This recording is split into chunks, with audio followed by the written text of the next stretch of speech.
অবশেষে ২৬ দিনের অনশন ভেঙেছেন ভারতের শিক্ষা সংস্কারের দাবিতে আন্দোলনের সমর্থক ও সমাজকর্মী সোনাম ওয়াংচুক।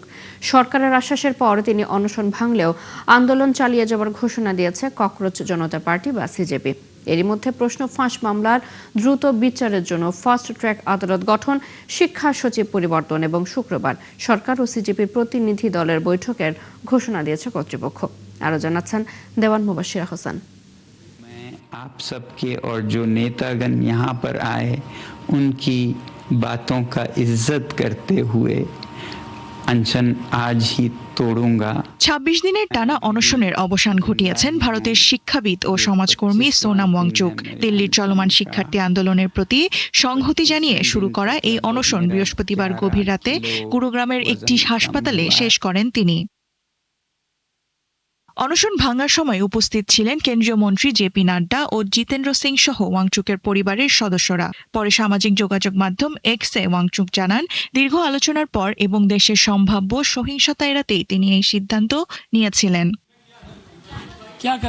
সরকারের পক্ষ থেকে আন্দোলনকারীদের বিরুদ্ধে তাৎক্ষণিক কোনো আইনি ব্যবস্থা না নেয়ার আশ্বাসের পরই অনশন শেষ করেন তিনি। তবে আন্দোলনের নেতৃত্বদানকারী ককরোচ জনতা পার্টি সিজেপি স্পষ্ট জানিয়ে দিয়েছে, শিক্ষামন্ত্রী ধর্মেন্দ্র প্রধান পদত্যাগ না করা পর্যন্ত তাদের শান্তিপূর্ণ অবস্থান কর্মসূচি চলবে।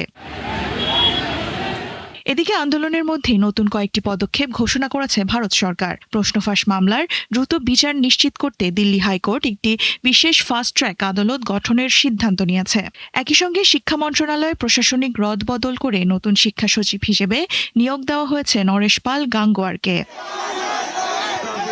বৃহস্পতিবার রাতে জাতির উদ্দেশ্যে দেয়া ভিডিও বার্তায় প্রধানমন্ত্রী নরেন্দ্র মোদী বলেন, প্রশ্নফাঁস লাখো শিক্ষার্থী ও তাদের পরিবারের জন্য অত্যন্ত বেদনাদায়ক। ভবিষ্যতে এ ধরনের অপরাধে জড়িতদের বিরুদ্ধে আরো কঠোর ব্যবস্থা নেওয়া হবে বলেও জানান তিনি। कदम उठाए गए,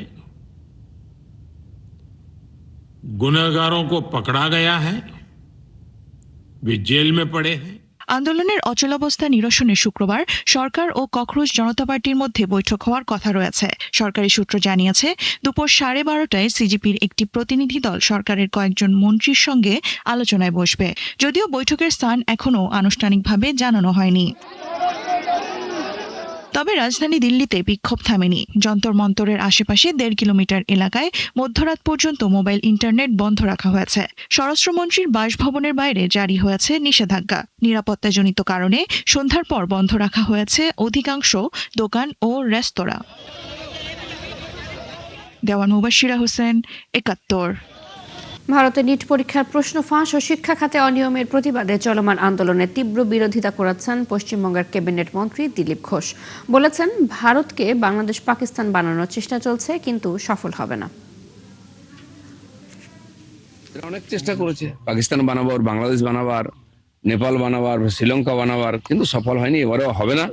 কিষাণ আন্দোলনের যে পরিণতি আমরা দেখেছি, সেই একই কুশীলবরা যারা কিষাণ আন্দোলন করে, তারা ছাত্র আন্দোলন করে, তারা মহিলা আন্দোলন করে, এরা হচ্ছে পেশাদার বিদেশি লোকেদের কাঠের পুতুল। সেই জন্য এরা কিছুদিন উৎপাত করবে, কিন্তু ভুলে যাবে না যেন সরকারটা, নরেন্দ্র মোদী, অমিত শাহ, তারা যথাসময়ে ডিসিশন নেবেন।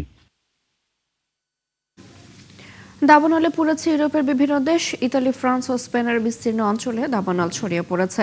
আগুন থেকে বাঁচাতে নিরাপদে সরিয়ে নেওয়া হয়েছে হাজারো মানুষকে। দাবানল নিয়ন্ত্রণ করতে গিয়ে নিহত হয়েছেন ফায়ার সার্ভিসের 3 সদস্য। কয়েকদিন ধরে দাবানলে জ্বলছে ইতালির সিসিলি দ্বীপ। সেখানে দাবানল নিয়ন্ত্রণে ফায়ার সার্ভিসের প্রায় 6,000 সদস্য, বনরক্ষী ও দুর্যোগ ব্যবস্থাপনা কর্মকর্তারা কাজ করছেন। আগুন নেভাতে গিয়ে সেখানে একজন ফায়ার সার্ভিস সদস্য মারা গেছেন বলে জানিয়েছে ইতালি সরকার। এদিকে ফ্রান্সের বোর্ডো এলাকার কাছে পাইন বনে দাবানল ছড়িয়ে পড়ায় 10,000-এর বেশি পর্যটককে নিরাপদ জায়গায় সরিয়ে নেওয়া হয়েছে। এদিকে স্পেনে রাজধানী মাদ্রিদের দক্ষিণে বড় একটি দাবানল নিয়ন্ত্রণের চেষ্টা চলছে। ইউরোপীয় স্যাটেলাইট ব্যবস্থা UFFIS জানিয়েছে, 2026 সালে এর মধ্যে ইউরোপের যে পরিমাণ এলাকা দাবানলে পুড়েছে তা গত 20 বছরের মধ্যে দ্বিতীয় সর্বোচ্চ। রাশিয়ার ওয়াইল্ড বেরিজের 4টি গুদামে হামলা চালানোর দাবি করেছে ইউক্রেন। এতে কোম্পানিটির লজিস্টিক সক্ষমতার বড় অংশ ক্ষতিগ্রস্ত হয়েছে। রয়টার্স জানিয়েছে, রাশিয়ার ইলেকট্রোস্টেট আজovstal শহরে ওয়াইল্ড বেরিজের একটি গুদামে হামলা ক্ষয়ক্ষতি হয়েছে। ইউক্রেনের দাবি, রুশ সামরিক বাহিনীকে সহায়তা করায় কোম্পানিটির 4টি গুদামে হামলা চালানো হয়। তবে ক্রেমলিন এই অভিযোগ অস্বীকার করে জানিয়েছে ওয়াইল্ড বেরিজ সামরিক সরঞ্জাম পরিবহনের সাথে জড়িত নয়।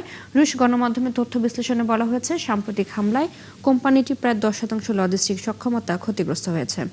চেক প্রজাতন্ত্রে একটি সামরিক হেলিকপ্টার বিধ্বস্ত হয়ে এক সেনা নিহত হয়েছে, গুরুতর আহত হয়েছে আর অন্তত 4 জন। হেলিকপ্টারটিতে 5 জন আরোহী ছিলেন। দেশটির পূর্বাঞ্চলে বৃহস্পতিবার নামেস্ত নাদ ওসলাভরুর শহর সেনাঘাঁটিতে UH-1Y ভেনম মডেলের সামরিক হেলিকপ্টারটি বিধ্বস্ত হয়। হেলিকপ্টারটি যুক্তরাষ্ট্রের তৈরি। আহতদের 3 জনকে বার্নো হাসপাতালে পাঠানো হয়েছে আর একজনকে পাঠানো হয়েছে জিহলাভা হাসপাতালে। সেনাবাহিনী জানিয়েছে, হেলিকপ্টারটি সেনা সদস্য ও রসদ সরবরাহের কাছে ব্যবহার হতো। দুর্ঘটনার কারণ জানতে তদন্ত শুরু করেছে বলেও জানিয়েছে তারা। মার্কিন প্রেসিডেন্ট ডোনাল্ড ট্রাম্প বলেছেন, তিনি ইরানের ওপর আরও ব্যাপক হামলার কথা বিবেচনা করছেন।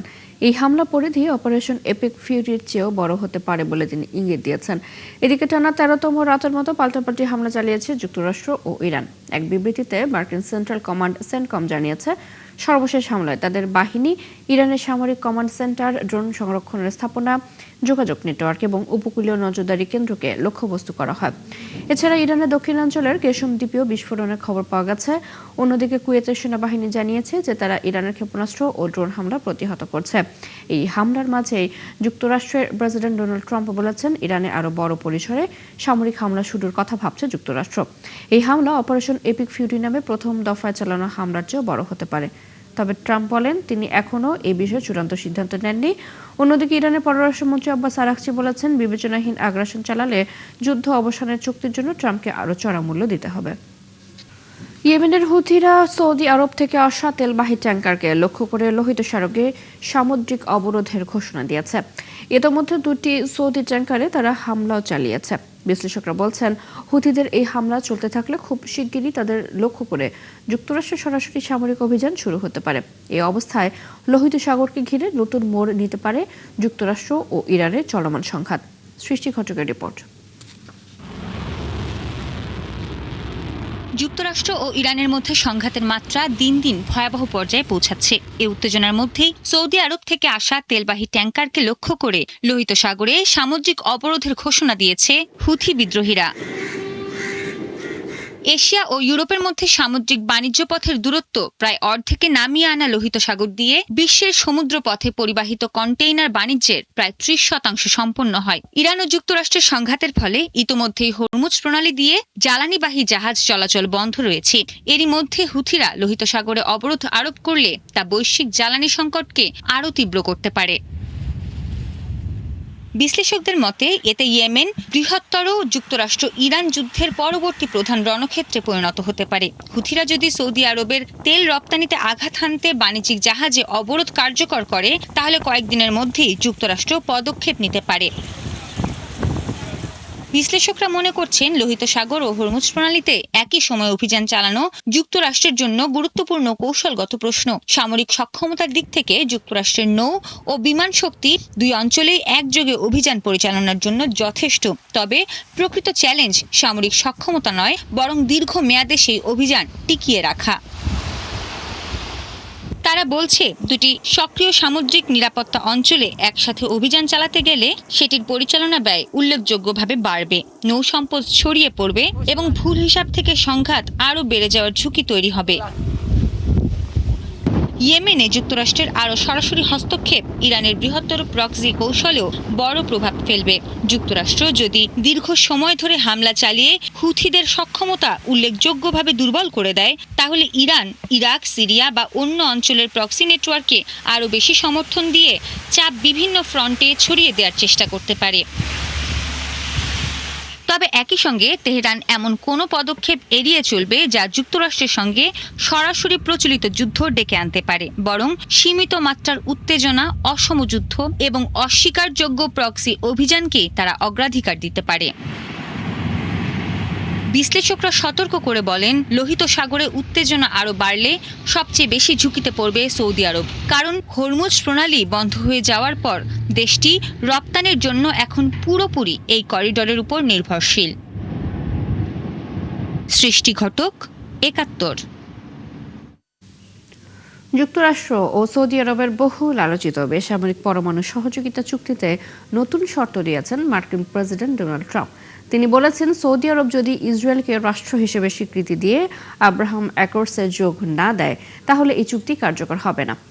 যদিও যুক্তরাষ্ট্র বলছে এই চুক্তি শুধু শান্তিপূর্ণ উদ্দেশ্যে করা হয়েছে, তবে এটি নিয়ে ইতিমধ্যে শুরু হয়েছে নানা বিতর্ক। বিস্তারিত জানাচ্ছেন দেওয়ান মুবাশিরা হোসেন।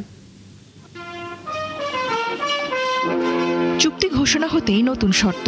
মার্কিন প্রেসিডেন্ট ডোনাল্ড ট্রাম্প জানিয়েছেন, সৌদি আরব ইসরায়েলের সঙ্গে সম্পর্ক স্বাভাবিক করে আব্রাহাম অ্যাকর্ডসে যোগ দিলেই কেবল বেসামরিক পরমাণু সহযোগিতা চুক্তি অনুমোদন পাবে। হোয়াইট হাউসও স্পষ্ট করে বলেছে, সৌদি আরব এই শর্ত না মানলে পুরো চুক্তি বাতিল হবে।